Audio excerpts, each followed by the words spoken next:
What's up, guys? My name is Justin. Welcome back to the channel today, and we are back to talk about something a little bit different than normal. I read an article this past week about in the NBA, which is my second favorite sport behind auto racing, basketball is, um, a prediction that was made back in 2019, like right before COVID, thereabouts, and it was some magazine or TV program or radio show or something that tried to predict who the top like 50 NBA players were going to be in 2024-25, the 2024-25 season. And it's a thing that I find really fascinating because it's really hard, especially looking back now, to predict 5 years from now what's going to be successful compared to what you know as the current success standard. So who would have guessed in 2017 that we'd have a whole new car in 2020 that would level a lot of the playing field? But I mean, we still have the Gibbses and the Roushes. Well, not the Roush so much anymore in 2022, but the Hendricks, SHR. The good teams were still good 5 years later, but who would have guessed about the resurgence or the ussurgence of Christopher Bell from 2017? I believe he was like in his first full year of the Truck Series, and in 2022 put on a monster campaign. 2023 went on obviously to make the Final Four. Just like who would have thought that he would become something so stardom? And so I want to do that today too. I want to try to predict the top three NASCAR series playoff Final Four in 2029, 5 years from now, or not quite 5 years from now, 5 full seasons from now. And this is actually more complicated and more difficult than you may think. So first of all, based on this past season, who the heck even knows if this is going to be the format for 2029? If they're going to keep this, um, you know, every single every single thing comes down to one race deal, and if you're good at that track or have a great Q lap that week and it's impossible to pass or whatever, who knows? 2029, we might be ending the season at frickin' Talladega. Who has any idea at this point? But I think it's interesting, an interesting comparison, and I want to try to break down my thought process and how I came to the drivers I came to in the Trucks Xfinity and Cup Series by that point. So I did a lot of thinking about this. I thought about this for about 2 days trying to figure out how I could equate the things that went on in my brain of what makes a good driver and a successful driver, and how can I put that into a Final Four for the next for 5 years from now. And the hardest part of this, honestly, was trying to figure out who was going to be in what series because it's not difficult to think about who's going to be really fast 5 years from now. The likelihood that Denny Hamlin and Kyle Busch are still competing in the Cup Series in 5 more years, much less really competitive enough to be in the Final Four, is very, very slim. They're both going to be in their mid to late 40s, which we've seen before. We've seen good runs from drivers of that age, obviously in the 90s and so on, and even into the 2000s with Mark Martin. But now, really, Kevin Harvick is really the only driver that's put up solid seasons in his mid 40s or late 40s. He didn't even make it to his late 40s, I guess, but his mid 40s. But we've seen other drivers, all-time greats, Matt Kenseth, Jeff Gordon, Jimmy Johnson, really fizzle out north of 40. And so this is a very difficult thing. But you also have to think about the people that may be dominating the Truck Series in 5 years could be like 14 or 15 right now. Like they probably aren't even racing a national touring series. So I found this really difficult. It's probably going to be way wrong, but someone's going to have to come back in 2029 after the second to last race of the season. If this is still the playoff format, remind me of this. And like I'll have to do a reaction to this because this is probably going to be way out to lunch. But I just want to talk a little bit about how I arrived at these kind of contenders for these four spots and my thought process about how we got here, and maybe it'll make for some good laughs in a couple years to look back on. But without further ado, my Truck Series drivers, if my mouse would work. Oh, there we go. All right, my mouse works now. My Truck Series drivers I went with, obviously I had to go with my hometown bias, Ty Majeski, my Wisconsin guy. I'm not sure this is accurate. I have no idea. He's not old. He just turned 30, so he's just going to be at the end of his age 35 season, which we've seen a lot in trucks could be possible. And look at Matt Crafton. He drives for Thor Sport, teammate to Ty Majeski, and has won races and championships and well past 35. I mean, the Truck Series is where some of those guys make careers, and I think Ty, as much as I love him and know he's talented, is one of those guys. I don't see him getting another big shot at Xfinity or Cup now that he's past 30. So if he wants to make a career in trucks and can stay there for 5 or 10 more years and win a bunch of races and some more titles, all the power to him. But I just don't see I don't see him making any leap. And so if he's going to be in NASCAR in 5 years, it's going to probably be in the Truck Series. The second driver I went with is Rajah Caruth. Now, although I'm not personally a huge fan, he's a nice guy and a good driver. We've had some run-ins on iRacing in the past, and that's what I base almost all of my like or dislike of a driver on in real life, is if I've raced them before and they were dicks. That's basically the entirety of it. Um, but I could see him being a marketing tool. He's a great with social media. He's on X or Twitter, whatever it's called, which will probably have itself a new name in 5 years. And he's great with the fans. He seems to be very popular. He's a quick learner. He's gotten some good opportunities. I'm not sure he's going to have the financial backing or the star power to move up, similar to Ty Majeski in some ways.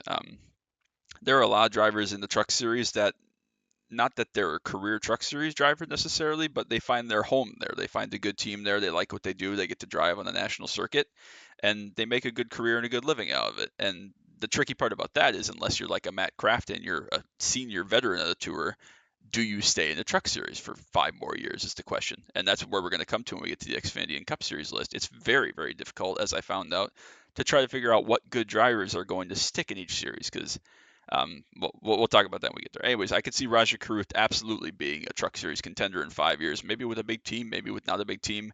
My first thought for a Truck Series driver, honestly, when I thought about doing this, was going to be Brexton Busch, but I did the math, and he's only going to be like 14 or 15 then, which will be when Kyle Busch said he wanted to run a partial season for KBM way back when, that he wanted to split with Brexton. But obviously that's not going to happen. He's not going to come in, even if he is, 18, whatever, which is not in 5 years. It's beyond 5 years. That would be 2033. He's not going to come in and immediately win the championship. Probably. I guess there's been, William Byron situations and Chase Elliott situations and stuff like that, but those are the exception, not the rule. But anyways, I could see Rajah Caruth being a superstar in the Truck Series for many years to come, if he so chooses to take that career path instead of trying to move up. The third name I put on this list, again, I thought long and hard about people that are really young, but may not have either the talent on a NASCAR level or the star power to be given opportunities further up the rung. And I thought of Lane Riggs. And the reason I thought of Lane Riggs, partially, it was because he drives for Ford. And now Ford has a very limited, currently at least, again, this is 5 years from now, I can't say it enough, has a very limited pipeline right now as far as driver talent. So this could be out to lunch. He could be in Cup in 3 years. I have no idea. But he seemed like a good driver this past year, his first full year in the NASCAR Truck Series and NASCAR Touring Series.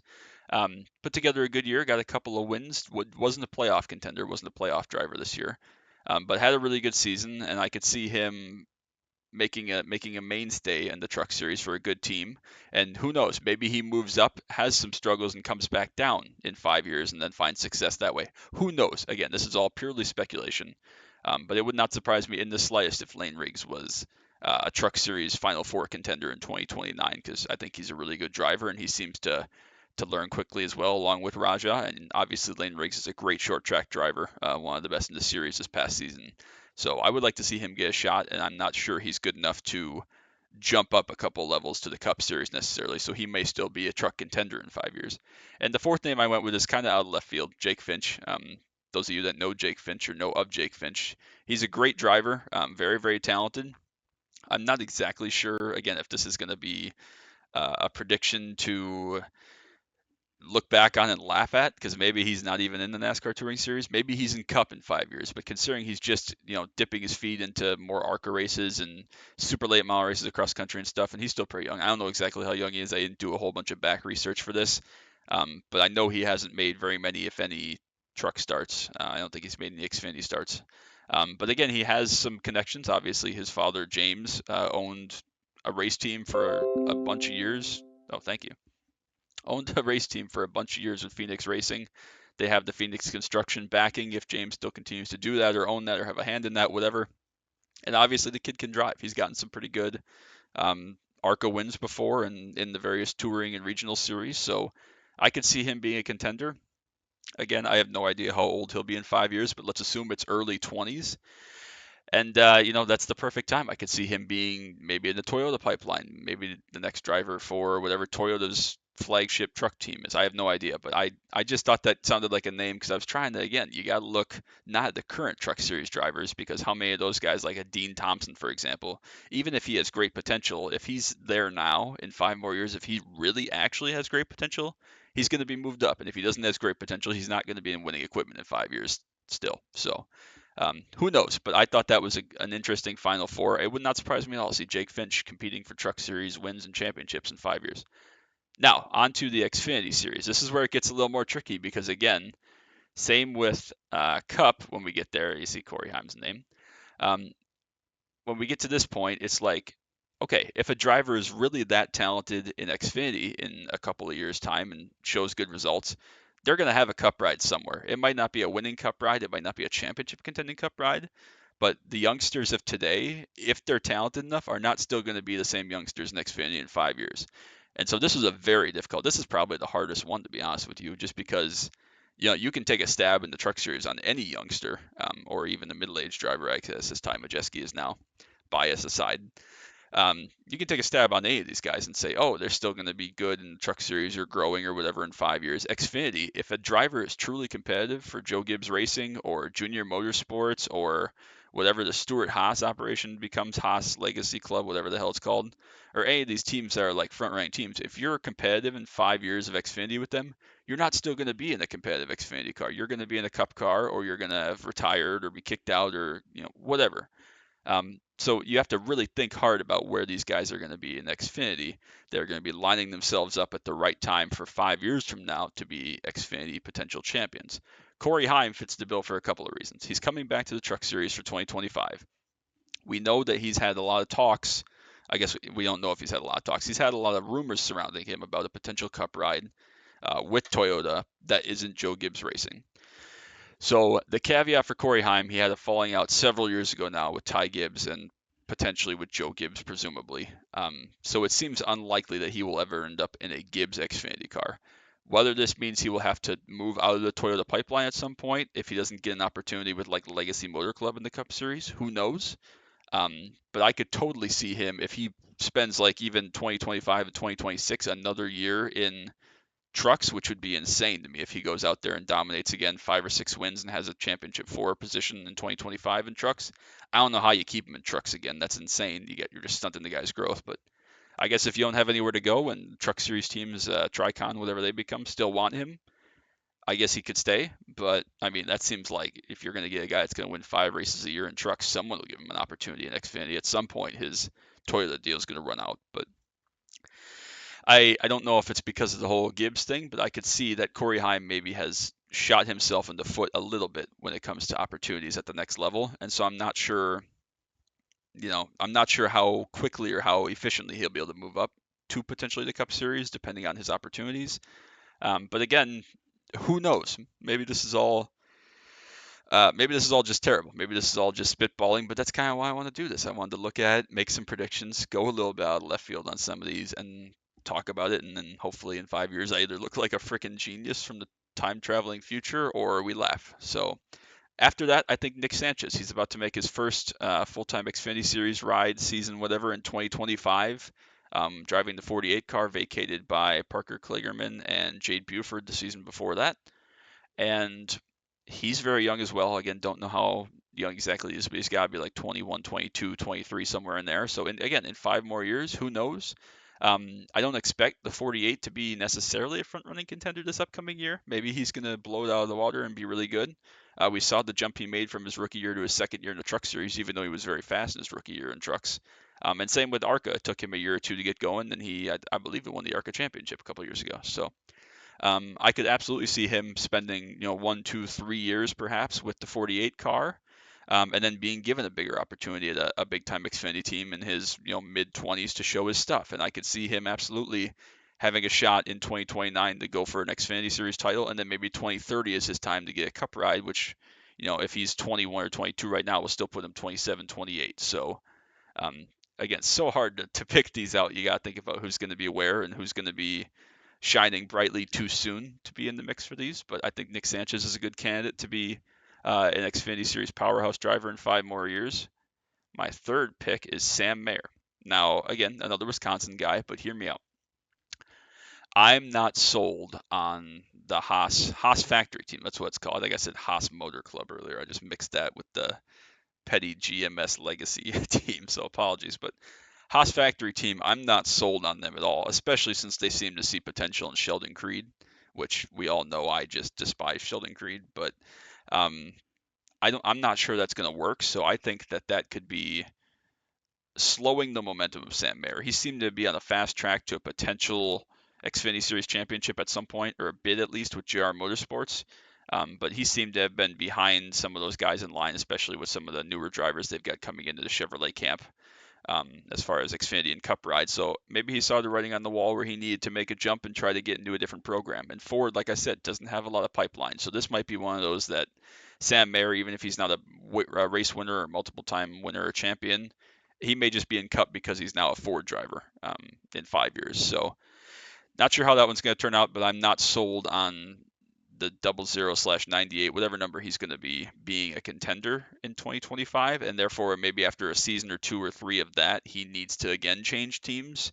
And then maybe, who knows? He may end up back at JR, may end up at a Gibbs if he's a winner. He may end up with an actual shot at championship in a handful of years, assuming this whole Ford thing with Haas doesn't work out potentially. That's what I was betting on here for this. So Sam Mayer, again, not sold on him either, but a good driver, obviously can win some races, and we'll have to just wait and see how that plays out. Fourth driver I went with, again, kind of a shot in the dark. Another Wisconsin guy, technically the Quapple family, obviously Wisconsinites with Travis. Carson Quapple. He is going to get opportunities because of his name. Again, same as similar other guys on this list. He's going to get opportunities because he's performed very well in the starts he's had so far. In another 5 years, is he still going to be like a Justin Allgaier, like a Brandon Jones, where you're good but not good enough, or you're a pay driver or whatever? I don't know if he's a pay driver. I don't follow his career too terribly closely. I have not met him or talked to him or anything like that in several years now since he stopped running kind of Midwest regional super late models. That's the last time I kind of tracked him and kept track of him. I do follow Midwest super late models relatively closely. Um, but I have no idea if he is any good or if he just has backing or what the deal is. But obviously, he did something right to earn the JRM late model stock ride last year or the year before, whenever that was. And he's going to get some more Xfinity races, right? Is he full time? He must be full time because they're losing a couple different drivers. But anyways, I could still see him in another 5 years still being at JRM, and still being in the Xfinity Series chasing wins and championships. Because if you look at how their kind of second, third, fourth drivers have gone, and I mean, before this last year, I'm sorry, y'all, Justin Allgaier was not impressive to be 10 years in this team and not winning a championship. Like, that's not impressive when you drive for the best team and you're a veteran, you know the whole schedule with your eyes closed and everything. That's not impressive to me. But he stayed around. He had good funding. Allgaier's a good driver, but I could see Carson Quapple potentially just being one of those JRM Xfinity mainstays. Again, maybe this is all completely wrong and he's in Cup for 2026 if he goes out and dominates this upcoming season. But I could just see him as one of those guys who sticks around in Xfinity and has a good career there and wins some races and some championships, and maybe he never gets that jump up to the Cup Series. Or again, maybe he jumps up, is overwhelmed, comes back, and then competes in Xfinity for years to come. But that's another one that's a little bit out of left field, a young driver that's getting good opportunities and has shown good results and just might need a little bit of fine tuning and might not necessarily get a jump up to the Cup Series at some point in the next 5 years at least. All right, on to the Cup Series. This was actually not the hardest thing because there are so many directions you could go with this. Cup, my first choice, Kyle Larson. I mean, he's still going to be in his early to mid 30s, right? He's like, what, late 20s or 30 right now? He must be, yeah, about Ty Majeski's age, somewhere in there, late 20s, early 30s. But anyways, he's still going to be good in 5 years. Let's not kid ourselves. If he doesn't retire and go do dirt or do something else stupid during the next pandemic online or something like Hendrick is not going to fire a guy that wins 4 or 5 races a year, contends for a championship every single year, and has the talent, marketability, and fan following that he has. It's just not going to happen unless he chooses to leave. So driving for Hendrick with his talent, he could be a shoe-in to make the Final Four, honestly, every single year. And that would not be a surprise to absolutely anybody, I don't think. So Kyle Larson is an easy pick to go on to the Final Four. Cup, for representing Toyota, Ty Gibbs. I mean, again, same or similar situation. If he chooses to continue in Cup, as a driver, that is, because if you think about the rumors surrounding Austin Dillon right now with RCR and potentially becoming more of the team management, the team ownership, and all that stuff with RCR, Ty Gibbs can do the same thing. I mean, unfortunately, with his father's passing and with JD's passing a couple years ago, there is no direct successor right now to Coach Joe when he decides to retire or passes away or whatever the case may be. And that's going to fall on Heather and on Ty, honestly. So if Ty never reaches the potential that we've seen in him from Cup, he still has yet to get that first win. I'm really high on him because he's obviously incredibly talented, and I'm a Toyota fanboy. We all know that. But I could see if in 5, 6, 7 more years he just decides he doesn't want to drive anymore for whatever reason, or maybe he wins a championship and goes out like that on top. Who knows? But he has the talent. He's going to be in his mid to late 20s only in 5 more years. He's incredibly young, incredibly talented. Um, and I could totally see him in 2029 contending for um, a Cup championships as the flagship driver for Toyota. That would not surprise me in the slightest. Obviously, as long as Gibbs stays with Toyota, they're going to have all the backing in the world. They're going to be the number one team, and he's got the star power to make it happen. The third driver on this list, William Byron, kind of similar to the mold of Kyle Larson. Unbelievable talent. He's with the top team. He has the blessing and support and love of Jeff Gordon. Like, what more could you possibly want to be, under the wing of Jeff Gordon, who's a 93-time race winner, 4-time champion, should be a couple more if there wasn't a chase, as my dad likes to say. One of the greatest drivers of all time, and William Byron is just getting started. He is like a couple months older than I am, so he is 27 next year, I believe. So in 5 years, he's still going to be 32, maybe 33, somewhere in that range. He's still going to be in his peak. I mean, a driver's peak seems to be 26, 27, 28 in that range to maybe like 35, 36, maybe 37, their peak. I'm talking like the peak.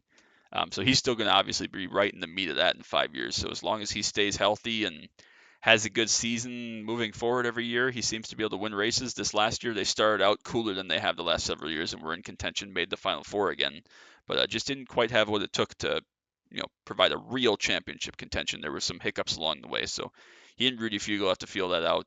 Again, a lot of these, all three of the series depend on crew chief combinations and teams merging and changing. I mean, again, think about what we saw in the early 2010s with Ganassi. I mean, who thought Ganassi was going to have a merger just a couple years after Dale Jr. was there competing for a championship in 2004? So this could all, again, be out to left field, not to lunch. That's kind of the fun of it.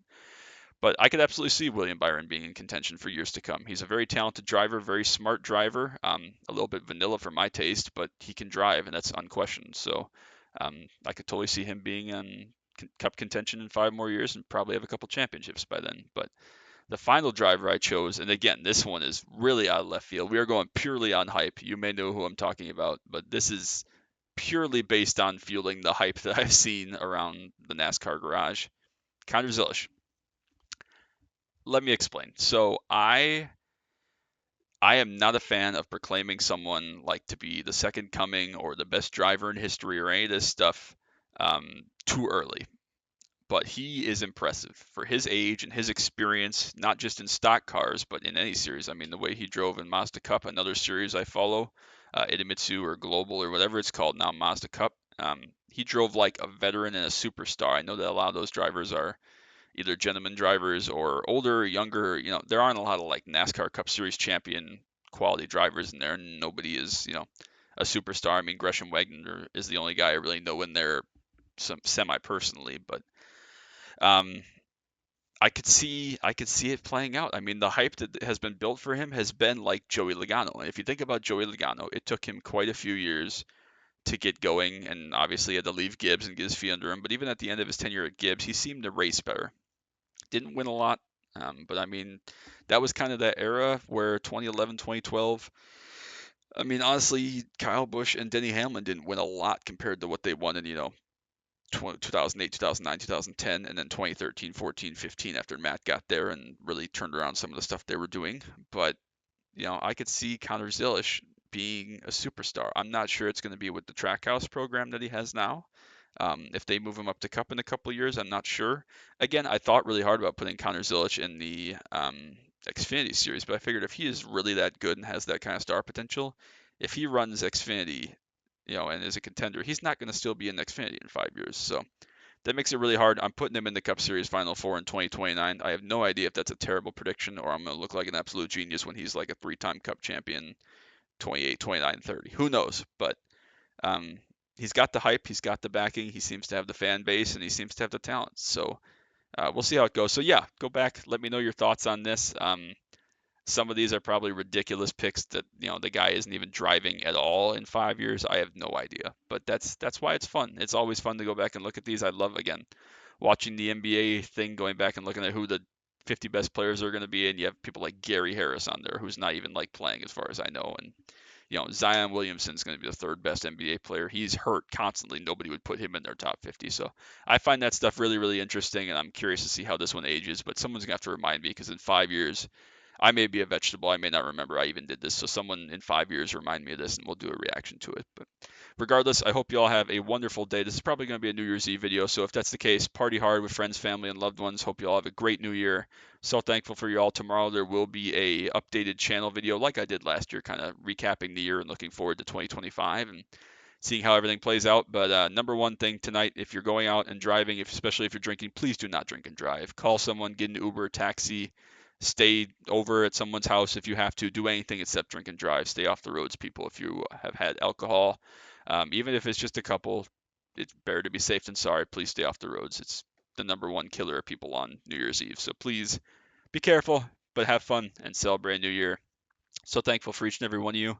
And I can't wait to see what we have in store, not just next year, but in 5 years' time when all these are proven awful. So make sure you drop that like, sub down below. Thank you all so much. And until next time, as always, bye bye.